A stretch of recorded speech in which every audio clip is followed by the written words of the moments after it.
Cinema diary में आप सभी का स्वागत है। आज हम एक्सप्लेन करेंगे मूवी एनिमी एटिकेट। यह रशिया के स्नाइपर हीरो वासिली की सच्ची कहानी पर आधारित है। तो आइए शुरू करते हैं फिल्म का एक्सप्लेनेशन। फिल्म की शुरुआत में हम देखते हैं द्वितीय विश्व युद्ध चल रहा है। साल है 1942 का। सोवियत रूस पर जर्मनी के आक्रमण को 1 साल हो चुका है। रेड आर्मी के सोल्जर ट्रेन में स्टालिनग्राड जा रहे हैं, जिसमें वासिली भी शामिल है। ट्रेन में वासिली याद करता है कि कैसे उसके दादाजी ने उसे शिकार करते वक्त राइफल चलाना सिखाया था। स्टालिनग्राड जाने वाली ट्रेन में अन्य सैनिकों के साथ आम नागरिक भी हैं, जिसमें से एक है तान्या। रास्ते में ट्रेन रुकती है, जहां पर सारे नागरिक उतर जाते हैं। वहीं सैनिकों को स्टालिनग्राड की लड़ाई में भेज दिया जाता है। इसी दौरान जर्मनी की एयरफोर्स द्वारा बोट में जा रहे रूसी सैनिकों पर भयानक हमला होता है। कई बोट तबाह हो जाती हैं, जिससे रूसी सैनिकों में अफरा तफरी का माहौल है। इसे देख कुछ रूसी सैनिक पानी में कूदकर अपने आप को बचाने की कोशिश करते हैं, लेकिन उन्हें उनके ही कमांडर द्वारा गोली मार दी जाती है। अब बचे हुए रूसी सैनिक बैटलफील्ड पर पहुंच चुके हैं, जहां रूस की हालत बेहद गंभीर है, जिसका अंदाजा इस बात से लगाया जा सकता है कि हर 2 सैनिक में से सिर्फ एक सैनिक को राइफल मिलती है, वहीं दूसरे सैनिक को सिर्फ गोलियां दी जाती हैं और उन्हें कहा जाता है कि वह राइफल वाले सैनिक के साथ चले। हम देखते हैं कि वासिली को सिर्फ गोलियां मिलती हैं। जैसे तैसे अपने आप को बचाते हुए वह बैटलफील्ड में आगे बढ़ता है। वहीं मोर्चे पर तैनात जर्मन सैनिक रशियन सैनिकों पर हैवी मशीन गन फायरिंग करते हैं, जिसमें कई रूसी सैनिक मारे जाते हैं। ये देखकर कुछ रशियन सैनिक वापस भागने की कोशिश करते हैं, लेकिन उन्हें रशियन सुपीरियर द्वारा गद्दार करार देकर गोली मार दी जाती है। कुछ ही देर में बैटलफील्ड लाशों से भर जाती है। तकरीबन सारे रूसी सैनिक मारे जा चुके हैं। हम देखते हैं कि एक कार वहां से गुजरती है, तभी उस पर एक टैंक शेल फायर होता है और कार पलट जाती है। कार में सवार है रूसी कमिसार डेनिलो, जो घायल अवस्था में बाहर आता है और फव्वारे के पीछे लाशों के बीच छिप जाता है। थोड़ी देर बाद वहां पर जर्मन सैनिक आते हैं और रशियन सैनिकों की डेड बॉडी पर फायरिंग शुरू करते हैं, ये सुनिश्चित करने के लिए कि कोई भी रशियन सैनिक जिंदा न बचे। इस हमले में डेनिलो का चमत्कारिक रूप से बचाव होता है। अब डेनिलो एक सैनिक की राइफल उठाता है और वहां पर बिल्डिंग में जर्मन सैनिक पर फायर करता है, लेकिन राइफल में गोली नहीं है। तभी डेनिलो देखता है कि वह वहां पर अकेला नहीं है, वासिली भी वहीं छिपा हुआ है। वासिली डेनिलो से राइफल मांगता है ताकि वह उसमें गोलियां लोड कर सके। बाद में वासिली डेनिलो से कहता है कि वह फायर करने से पहले एक्सप्लोजन होने का इंतजार करे, ताकि किसी को पता न चले कि फायरिंग कहां से हुई है। लेकिन डेनिलो राइफल चलाने में एक्सपर्ट नहीं है, इसीलिए वह वासिली को राइफल देता है। तभी वहां पर सैनिकों की दूसरी कार आती है। वासिली फव्वारे की दीवार में हुए एक छेद के पीछे छिप जाता है और जैसे ही एक्सप्लोजन होता है, वह एक एक करके जर्मन सैनिकों के सिर पर गोली मारता है। जिसके बाद वासिली और बचे हुए सैनिकों को वहां से बचाकर हेडक्वार्टर लाया जाता है। डेनिलो वासिली के वीरतापूर्ण पराक्रम को लोगों तक पहुंचाने के लिए पर्चे छापता है। इस घटना के कुछ दिनों बाद सेनाध्यक्ष निकिता खुश्चेव शहर के डिफेंस के कोऑर्डिनेशन के लिए स्टालिनग्राड पहुंचते हैं, क्योंकि स्टालिनग्राड स्टालिन की शक्ति का प्रतीक है और वे इसे खोने का जोखिम नहीं उठा सकते। बैटलफील्ड में हार के बारे में सुनकर निकिता खुश्चेव काफी गुस्से में है और अपने आर्मी अफसरों से जंग जीतने के लिए सुझाव मांगते हैं, लेकिन ज्यादातर अफसर वही पुराने तरीके दोहराते हैं जो वह सालों से इस्तेमाल करते आए हैं। हालांकि डेनिलो के पास एक अलग आइडिया है। वह कहता है कि हमें सैनिकों को सजा की जगह उम्मीद देनी चाहिए, हमें एक हीरो बनाना चाहिए और लोगों को मातृभूमि की रक्षा के लिए प्रेरित करना चाहिए, और उसके पास इस काम के लिए एक परफेक्ट हीरो भी है। डेनिलो का आइडिया अप्रूव हो जाता है, साथ ही उसे सीनियर लेफ्टिनेंट के पद पर प्रमोशन दिया जाता है। वासिली का चेहरा अब अखबार में दिखाई देता है। उसे एक हीरो के तौर पर पेश किया जाता है, जिसे लोग फॉलो कर सके। वासिली का स्नाइपर डिवीज़न में प्रमोशन किया जाता है। कुछ ही दिनों में अब वासिली रशियन आर्मी का प्रमुख चेहरा बन जाता है। नेशनल हीरो और प्रोपेगेंडा आइकॉन के तौर पर उसके कारनामे हर अखबार में छापे जाते हैं। साथ ही वासिली के कारनामों के पर्चे देश भर की दीवारों पर चिपकाए जाते हैं। एक दिन अपने एक मिशन के दौरान वासिली और उनकी टीम सासा फिलिपो नामक एक लड़के से मिलती है, जो वासिली को अपना हीरो मानता है। सासा उसे अपने घर में आमंत्रित करता है, जहां उसकी मां वासिली का मातृभूमि के लिए किए गए कार्यों के लिए धन्यवाद करती है और उनके लिए खाना तैयार करती हैं। वहां पहुंचने के तुरंत बाद डैनिलो भी आता है, जिसके पास देश भर से वासिली के प्रशंसकों के आए हुए लेटर्स हैं। सैनिकों और लोगों में आशा जगाए रखने के लिए डैनिलो उन सभी लेटर्स का जवाब देने का तय करता है। वह वासिली के पास लेटर्स लिखवाता है और उसे बताता भी है कि लिखना क्या है। कुछ ही देर में वहां पर तान्या आती है, जिसे वासिली ने ट्रेन में देखा था। तान्या सासा की बहन है और तान्या यूनिवर्सिटी की स्टूडेंट भी है, साथ ही जर्मन भाषा भी अच्छी तरह से जानती है। डैनिलो उसे भर्ती करना चाहता है क्योंकि उन्हें ऐसे सैनिकों की आवश्यकता है जो जर्मन समझते हैं, लेकिन तान्या वहीं रहकर लड़ना चाहती है क्योंकि वहां पर पुरुषों की कमी है। तभी डैनिलो उसे बताता है कि वह जर्मन इंटेल को डिकोड करके उनकी बहुत बड़ी मदद कर सकती है, जिसके बाद तान्या सहमत होती है। इस बीच वासिली और उसकी स्नाइपर डिवीजन जर्मन अफसरों को लगातार मार रही है, जिससे जर्मन सेना में हड़कंप मचा है। इसलिए वह मेजर इरविन कॉनिंग को बुलाता है, जो एक प्रसिद्ध निशानेबाज और जर्मन आर्मी स्नाइपर स्कूल के प्रमुख हैं। उसे वासिली को मारने का काम सौंपा गया है। मेजर कॉनिंग ऐसी स्ट्रेटजी बनाता है कि वासिली का पीछा करने की बजाय वासिली खुद उसके पास आए। अगले सीन में हम देखते हैं कि वासिली को नींद से जगाया जाता है क्योंकि वहां पर डिपार्टमेंट स्टोर सेक्टर में कुछ दिक्कत है। वासिली वहां पहुंचकर खिड़की में एक शैडो को देखकर गोली मारता है और एक हेलमेट गिर जाता है, जिससे उसे लगता है कि टारगेट हिट हुआ है। वासिली लुडमिला के साथ उस सैनिक की डेड बॉडी ढूंढने जाते हैं। वहीं उनके साथ जो सैनिक आया था उसे वासिली के जाते ही गोली मार दी जाती है। दोनों डिपार्टमेंट स्टोर के अंदर जाते हैं और छिपते छिपाते खिड़की तक पहुंचते हैं, जहां वह देखते हैं कि वहां पर कोई सैनिक नहीं, लेकिन स्नाइपर की तरह दिखने वाला एक पुतला है। वासिली समझ जाता है कि ये एक ट्रैप है। तभी वासिली को वहां पर सिगरेट का बट मिलता है, जिससे उसे पता चलता है कि दुश्मन अब भी वही हैं और उन्हें देख भी रहा है। वासिली सोचता है कि जब तक वहां से निकलने का प्रॉपर प्लान नहीं मिलता, उन्हें वहां छिपे रहना चाहिए। लेकिन तभी वहां पर जर्मन एयरफोर्स अटैक करती है, जिससे लुडमिला डर जाती है और वहां से भागती है। तभी कॉनिंग उसे गोली मार देता है, लेकिन वासिली बच निकलने में कामयाब होता है। कॉनिंग अपने ठिकाने पर लौटता है। वहां उसे साशा मिलता है, जो साशा से अपने जूते साफ करवाता है। साशा उसे बताता है कि वह वासिली का बहुत बड़ा फ़ैन है, जिसके बाद कॉनिंग उसे भोजन और चॉकलेट देता है, जिसके बदले में वासिली के बारे में जानकारी भी लेता है। वहीं साशा भी कॉनिंग के बारे में जानकारी पूछता रहता है। जब रशियन रेड आर्मी को पता चलता है कि जर्मन वासिली के सामने लड़ने के लिए कॉनिंग को लाए हैं, तो वह कॉनिंग के स्टूडेंट रह चुके कुलिकोव को वासिली की मदद करने के लिए बुलाते हैं, जो वासिली को बताता है कि कॉनिंग कैसे काम करता है। वहीं बैटलफील्ड पर जाने से पहले वासिली के सम्मान में एक विशेष पार्टी का आयोजन किया जाता है, जहां सेना प्रमुख निकिता क्रुश्चेव वासिली को पत्रकारों से मिलवाते हैं, जिसके बाद वह वासिली को स्टालिन का बड़ा पेंटिंग दिखाते हैं और कहते हैं कि स्टालिन की नज़र हमेशा देश पर रहती है। पेंटिंग को देखते वक्त वासिली को अपने ग्रैंडफादर की याद आती है। जब वे उसे राइफल चलाना सिखाते थे, तब वह अपना शॉट मिस कर देता है और भेड़िया वहां आकर घोड़े का शिकार करता है। कुछ दिनों बाद वासिली, कोलिकोव और स्नाइपर टीम के एक सदस्य वेलोडिया एक बंद इमारत में प्रवेश करते हैं। उन्हें बताया गया है कि यहाँ पर वे कॉनिंग को ढूंढ सकते हैं। वह सावधानी से इमारत में आगे बढ़ते हैं। उन्हें शूटिंग पोजीशन में एक बॉडी मिलती है, जो कि पहले की तरह के ट्रैप जैसा ही है। इसका मतलब यह है कि वह सही रास्ते पर आगे बढ़ रहे हैं। तभी वह एक खुले एरिया को पार करते हैं जहां उन पर फायरिंग होती है, लेकिन वह बच जाते हैं। वह सभी पोजीशन लेते हैं और जर्मन सेना के टेलीफोन केबल को ठीक करने के लिए जा रहे 2 सैनिकों को मारने में कामयाब होते हैं। तभी वेलोडिया वहां से जल्दबाजी में निकलता है, क्योंकि उसने दूसरे कमरे में सूप गर्म करने के लिए रखा था। लेकिन कॉनिंग और उसकी टीम उसे रास्ते में ही पकड़ लेती हैं और वासिली के बारे में पूछताछ करने लगती हैं।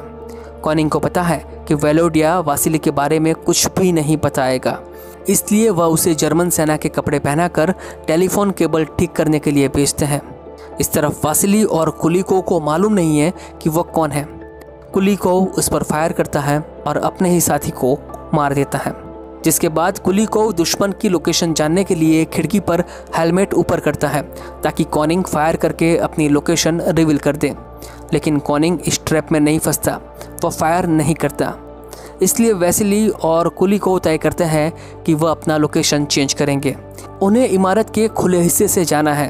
वहीं कुलिकोव तय करता है कि वह पहले जाएगा। जब कुलिकोव छलांग लगाता है, तभी हवा में कॉनिंग उसे गोली मार देता है। वहीं वैसिली बच जाता है जो कि उसके बाद कूदा था। वासिली और कॉनिंग लगातार एक दूसरे का पीछा करते रहते हैं। वहीं खुश्रो डैनिलोव पर प्रेशर करता है कि अभी तक वो कॉनिंग को मार क्यों नहीं पाए। मीटिंग के बाद डैनिलोव तान्या के लिए गिफ्ट लेकर जाता है, लेकिन तान्या उसे अपने ट्रांसफ़र के लिए कहती है। कुछ घंटे बाद वासिली हेडक्वार्टर लौटता है और उसका मूड बिल्कुल भी ठीक नहीं है, क्योंकि उसने आज से पहले ऐसा स्नाइपर शॉट नहीं देखा था जैसा आज देखा है। वह सोचता है कि कॉनिंग उससे बेहतर स्नाइपर है। तभी डैनिलोव उसे वादा करता है कि अगली बार उसके पास कॉनिंग के बारे में नई और सटीक इन्फॉर्मेशन होगी, जिससे वह कॉनिंग से एक कदम आगे रहेगा, इसलिए उसे चिंता करने की ज़रूरत नहीं है। जिसके बदले में वह वासिली से एक मदद मांगता है। डैनिलोव चाहता है कि वासिली तान्या से बात करे और उसे ट्रांसफ़र लेने से रोके। वासिली तान्या से बात करने चाहता है, तब तान्या उसे कहती है कि वह ट्रांसफ़र लेना चाहती हैं क्योंकि आज सुबह ही उसे पता चला कि उसके माता पिता को जर्मनों ने मार दिया था, इसलिए वह वहां जाकर लड़ना चाहती हैं। बदला लेने का तान्या का जज्बा देखते हुए वासिली उसे कुलिकोव की राइफल देता है। अगले सीन में हम देखते हैं कि सासा से जानकारी लेने के बाद वासिली और कॉनिंग दोनों एक दूसरे को ढूंढने के लिए एक ही इमारत में जाते हैं, ये सोचते हुए कि वे एक दूसरे को सरप्राइज़ देंगे। कॉनिंग इमारत के ऊपरी छोर पर वासिली का इंतज़ार कर रहा है। वहीं वासिली और उसका स्नाइपर पार्टनर बड़े पाइप से होते हुए उस पाइप के पीछे छिप जाते हैं। पाइप हिलने से कॉनिंग को उनकी लोकेशन के बारे में पता चल जाता है। जैसे ही वासिली और उसका पार्टनर वहां से हिलने की कोशिश करते हैं, कॉनिंग गोली चलाता है, जिससे वासिली की राइफल गिर जाती है और उसके पार्टनर को चोट लगती है।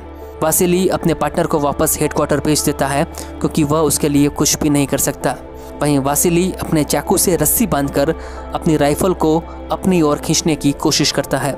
जब वह राइफल अपनी ओर खींच रहा होता है, तभी कॉनिंग फायर करके रस्सी तोड़ देता है।